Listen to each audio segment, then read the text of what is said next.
એક રાષ્ટ્ર ફક્ત એની સીમાઓથી જ નથી બનતું, તે બને છે એવા લોકોના અતૂટ વિશ્વાસથી જે પોતાની પરંપરાઓને ક્યારેય ખતમ નથી થવા દેતા. ઓળખના શિલ્પકાર શ્રી તેચી ગુબિન, પદ્મશ્રી 2026.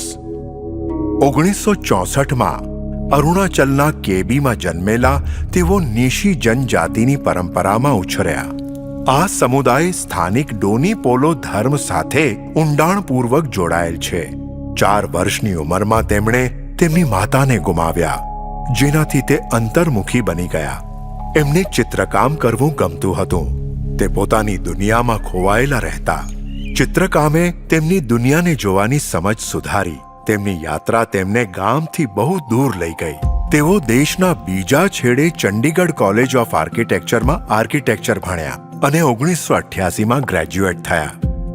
તેચી ગુબિને અરુણાચલ પ્રદેશ જાહેર બાંધકામ વિભાગમાં નોકરી કરી અને પછી રાજ્યના મુખ્ય આર્કિટેક્ટ બન્યા. તેમણે દાયકાઓ સુધી અરુણાચલના વિકાસમાં યોગદાન આપ્યું અને આવાસ ડિઝાઇન, શહેરી યોજના અને સાર્વજનિક ઇમારતોના નિર્માણ તથા માર્ગદર્શનમાં સક્રિય રહ્યા. પણ તેમને સમજાયું કે ફક્ત આર્કિટેક્ચર પૂરતું ન હતું. જે સંરચનાઓ તેમની માટે સૌથી મહત્વપૂર્ણ હતી તે દેખાતી નથી, જે તેમના લોકોનો સાંસ્કૃતિક પાયો હતો.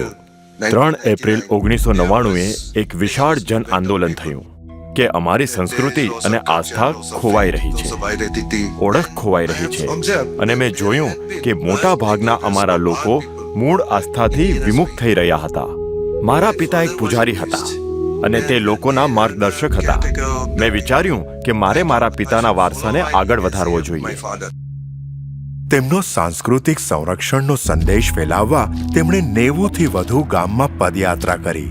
એવા વિસ્તારમાં ગયા જ્યાં રસ્તા પણ નહોતા. તેમનું લક્ષ્ય ઘણા દૂરના ગામોને બચાવવાનું હતું. તેમણે જોયું કે સમસ્યા સીમારેખા વિસ્તાર સુધી પહોંચી ગઈ હતી.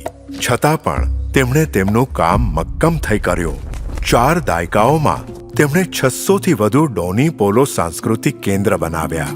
તિબેટ, મ્યાનમાર અને ભૂતાન સાથેની ભારતીય સીમા પર આવેલા દૂર દૂરના ગામોમાં તેમણે તિરંગો ફરકાવ્યો. સરહદી લોકોની ઉપસ્થિતિ, ગૌરવ અને નિકટતાને દ્રઢ કરી. લોકો તેમના અદ્ભુત પ્રયત્નોની અવગણના ન કરી શક્યા. આ એક સામૂહિક પ્રયાસ હતો. મેં વિચાર્યું પણ નહોતું કે મને આવો પુરસ્કાર મળશે. મને લોકો માટે કામ કરવું, એમની મદદ કરવી ગમે છે અને હું આજીવન લોકોની મદદ અને લોકો માટે કામ કરતો રહીશ. શ્રી તેચી ગુબિન, કોટી કોટી નમન.